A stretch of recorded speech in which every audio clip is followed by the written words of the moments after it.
I tried so hard and got so far, but in the end, Selamat siang dan salve untuk kita semua. Baik, saya akan memperkenalkan diri saya. Perkenalkan, nama lengkap saya Marianus Oscar Givan.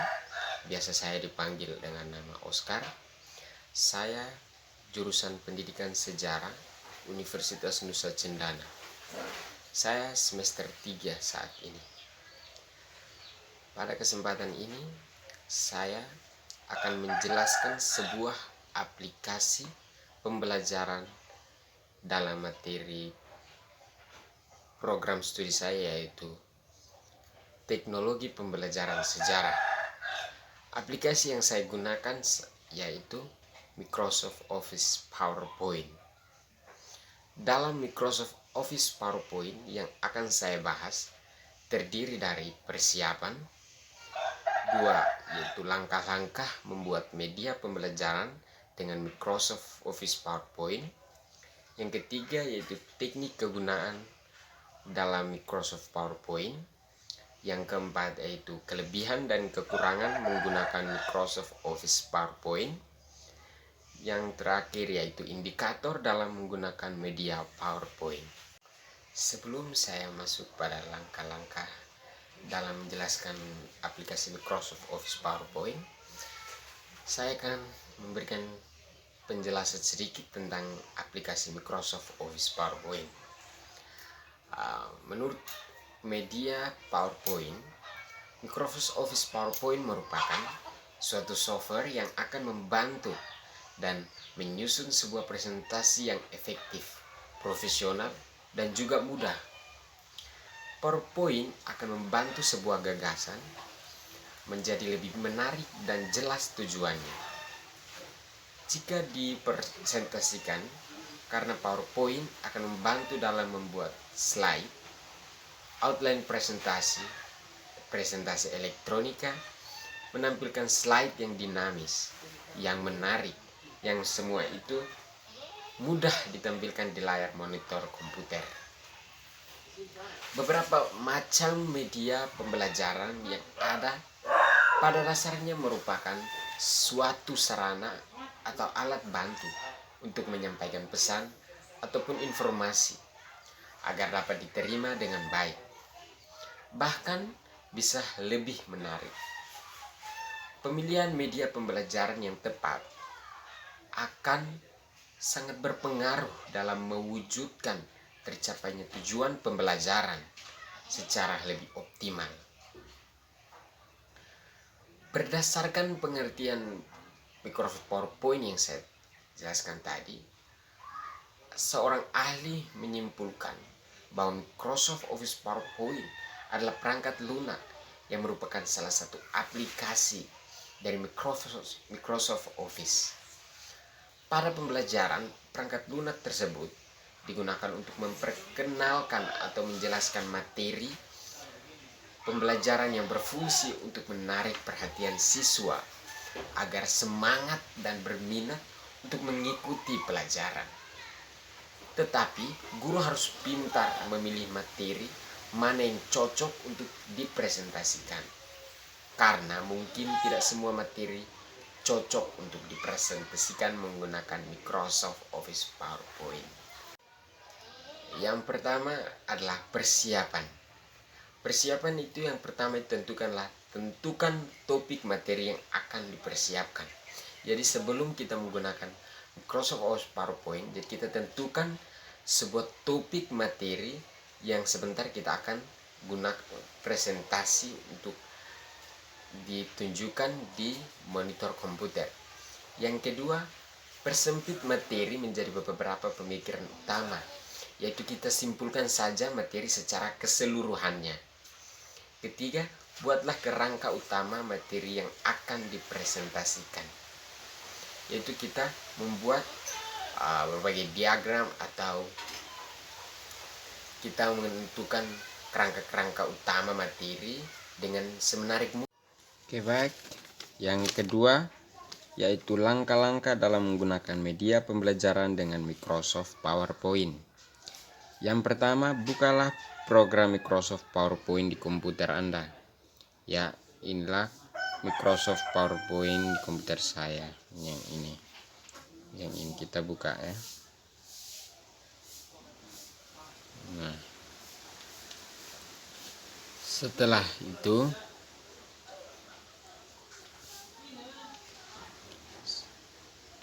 kita pilih slide yang diinginkan. Ini ada berbagai macam slide yang ada di komputer. Kita bisa memilih sesuai selera yang akan kita gunakan. Saya biasa suka dengan title and content. Ya, ini yang bagus. Saya sering saya pakai. Dan sebagainya. Yang berikut, kita menginput judul utama materi presentasi yang akan disampaikan di slide PowerPoint pertama. Pada slide nomor 1 ini kita masukkan judul materi yang akan kita bahas. Ya, materi saya yaitu PowerPoint. Ya, PowerPoint. Inilah materi saya.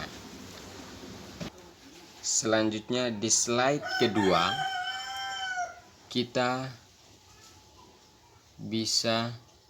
sekarang kita bisa masukkan sub materi dari penjelasan kita tentang PowerPoint.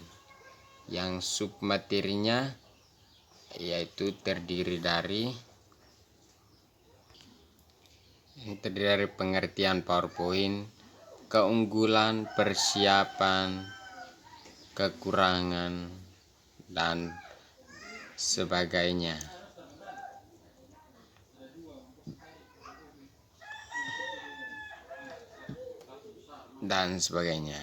Kita bisa di atas ini kita bisa tulis kembali judul materi yang kita bahas, yaitu PowerPoint.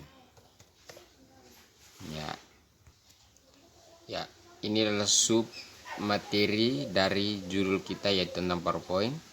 Yang berikutnya slide ketiga dan seterusnya kita bisa menjelaskan dari tiap-tiap sub materi yang ada. Yang pertama itu pengertian PowerPoint. Kita bisa jelaskannya. Ya, dari bagian ketiga ini kita bisa menjelaskan dari sub materi yang pertama itu pengertian PowerPoint. Jadi ini pengertian PowerPoint dan penjelasannya itu satu slide. Selanjutnya yang slide berikutnya lagi kita jelaskan tiap-tiap sub yang ada, yaitu keunggulan, persiapan, dan kekurangan.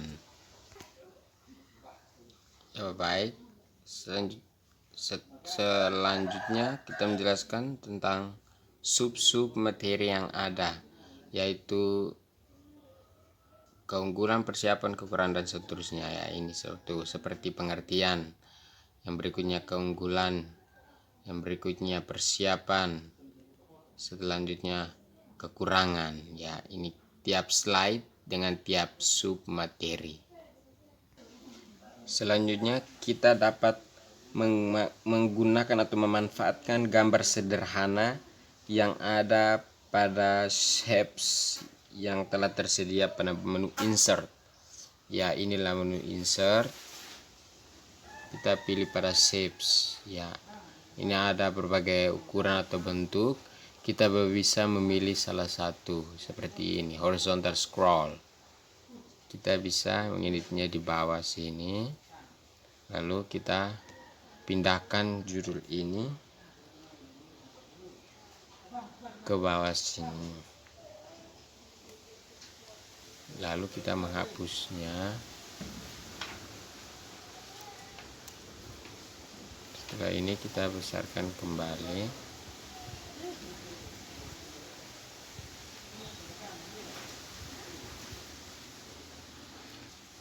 Lalu jadilah judulnya. Kita bisa menggunakan gambar sederhana seperti ini. Selanjutnya dan seterusnya. Selanjutnya kita bisa tampilkan background yang sederhana, kontras dengan objek, dan konsisten. Kita bisa pada latar ini backgroundnya kita bisa menggunakan gambar-gambar yang sudah tersedia pada komputer kita. Ya, di sini. pada menu insert, picture,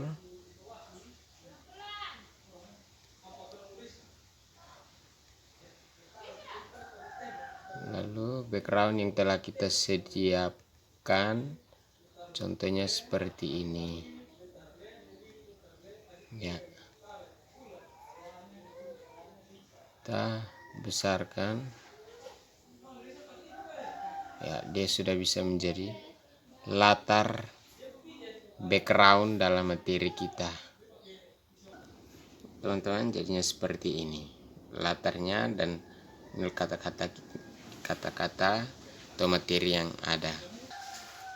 Selanjutnya, jenis huruf atau font yang digunakan hendaknya tidak berkaki atau sans serif seperti Arial, Tahomey, Calibri dan semacamnya.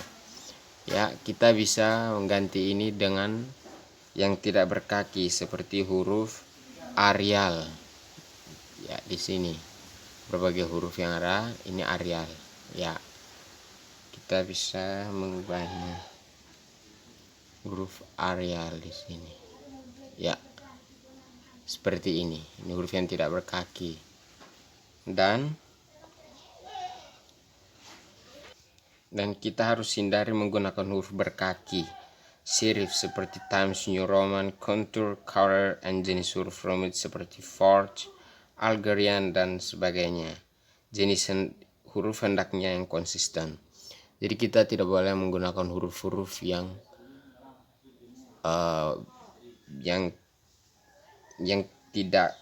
berkaki. Ya, huruf yang berkaki seperti Times New Roman. Jadi contohnya seperti ini, kita tidak boleh menggunakan seperti Times New Roman, Algerian, huruf-huruf yang seperti begini. Ini yang dimaksud dengan hindari menggunakan huruf yang berkaki atau serif. Selanjutnya, hindari menggunakan huruf terlalu kecil. Besar huruf yang disarankan minimal 18 sampai seterusnya.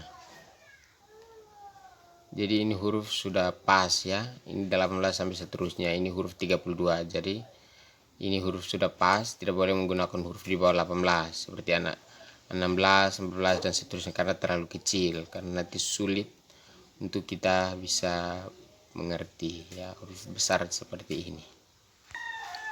Terakhir, dalam satu slide kita tidak boleh terlalu banyak menaruh kalimat atau penjelasan yang banyak karena nanti hurufnya semakin kecil, jadi tidak bisa dilihat dari jangkau yang jauh.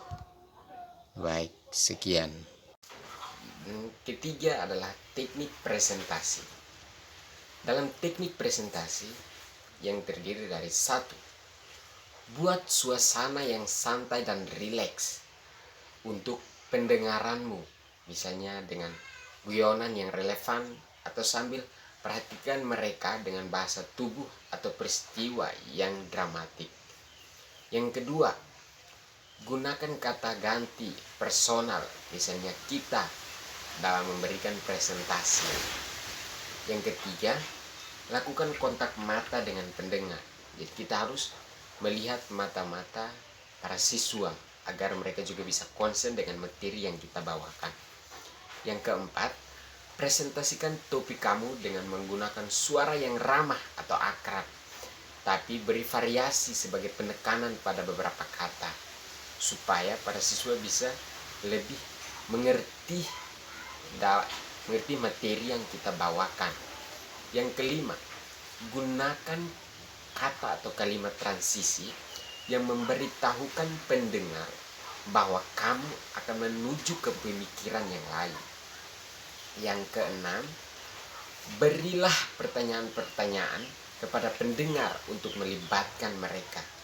Pada saat presentasi, kita tiba-tiba ajukan saja pertanyaan kepada para siswa supaya konsentrasi mereka itu tidak terganggu dengan hal yang lain, supaya mereka juga bisa lebih konsen dan lebih mengerti materi yang kita bawakan nanti.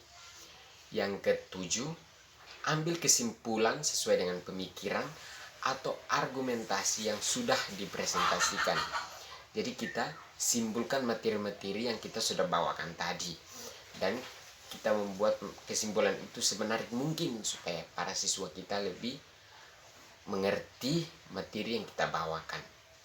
Dan yang kedelapan, sisakan waktu untuk pertanyaan dan mintalah masukan pada isi presentasi atau ide-ide yang berhubungan mungkin sebelum disentuh. Jadi yang terakhir itu kita harus menyuruh siswa untuk mengajukan pertanyaan terhadap materi yang kita bawakan supaya mereka juga lebih mengerti lagi, atau karena ada siswa yang belum mengerti, jadi kita bisa suruh dia bertanya agar kita bisa menjawab pertanyaan ini dia berikan agar dia lebih mengerti materi yang kita bawakan. Yang keempat, penggunaan media PowerPoint. Media PowerPoint baik jika digunakan dengan tepat. Dengan menggunakan PowerPoint lebih interaktif dan menarik bagi siswa. Media PowerPoint lebih mudah mempresentasikan dengan menggunakan software sejenis lainnya seperti storyboard, Light, Studio, dan lain-lain. PowerPoint digunakan untuk keperluan dalam pembuatan presentasi, yakni pertama, untuk membuat aplikasi panduan pendidikan. Yang kedua, untuk memperkenalkan salah satu pendukung unggulan yang akan dipasarkan kepada masyarakat. Yang ketiga, untuk acara wisuda. Yang keempat, untuk seminar di kalangan mahasiswa, pelajar, masyarakat umum, perusahaan-perusahaan, universitas, sekolah tinggi, dan lain-lain. Yang kelima, untuk bahan ajar guru dan dosen. Yang kelima, kelebihan dalam menggunakan media PowerPoint. Kelebihan menggunakan PowerPoint menurut Suryanto secara teoritis sejauh ini, Microsoft PowerPoint di dalam pembelajaran memiliki beberapa kelebihan. Di antaranya, penyajiannya menarik karena ada permainan warna, huruf, dan animasi. Baik animasi teks maupun animasi gambar atau foto background PowerPoint-nya. Yang pertama itu lebih merangsang anak untuk mengetahui lebih jauh informasi tentang bahan ajar yang tersaji. Yang kedua, pesan informasi secara visual mudah dipahami peserta didik.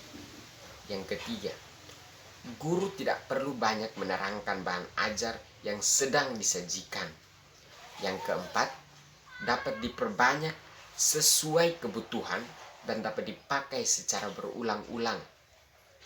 Yang kelima, dapat disimpan dalam bentuk data optik atau magnetik, sehingga praktis untuk dibawa kemana-mana. Mau di HP, laptop, atau flash pun bisa.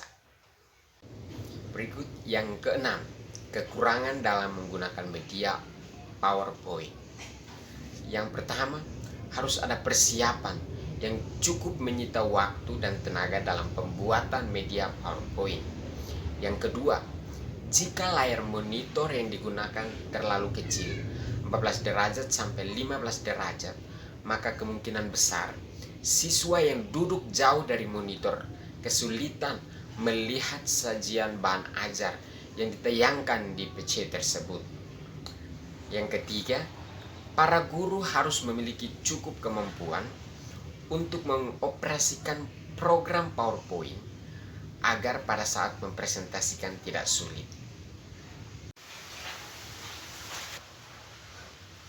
Yang ketujuh, indikator dalam penggunaan media konkret dalam proses pembelajaran, yaitu 1. Menumbuhkan minat belajar siswa karena pembelajaran menjadi lebih menarik. Yang kedua, menjelaskan makna bahan pembelajaran sehingga siswa lebih mudah memahaminya. Yang ketiga, metode mengajar akan lebih bervariasi sehingga siswa tidak mudah bosan karena memiliki banyak background yang menarik yang kita bisa buatnya dalam Microsoft PowerPoint. Yang keempat, membuat lebih aktif melakukan kegiatan belajar seperti mengamati, melakukan dan demonstrasikan, dan sebagainya. Sekian ulasan singkat tentang pengertian dan langkah-langkah pembuatan media pembelajaran PowerPoint dari saya. Semoga apa yang saya sampaikan dapat dijadikan sebagai referensi bagi teman-teman, dan jika ulasan ini dirasa bermanfaat bagi teman-teman, silakan bagikan ulasan singkat ini. Dan jangan lupa untuk teman-teman like, komen, subscribe, dan share. Semoga bermanfaat bagi kita semua. Sekian dan terima kasih.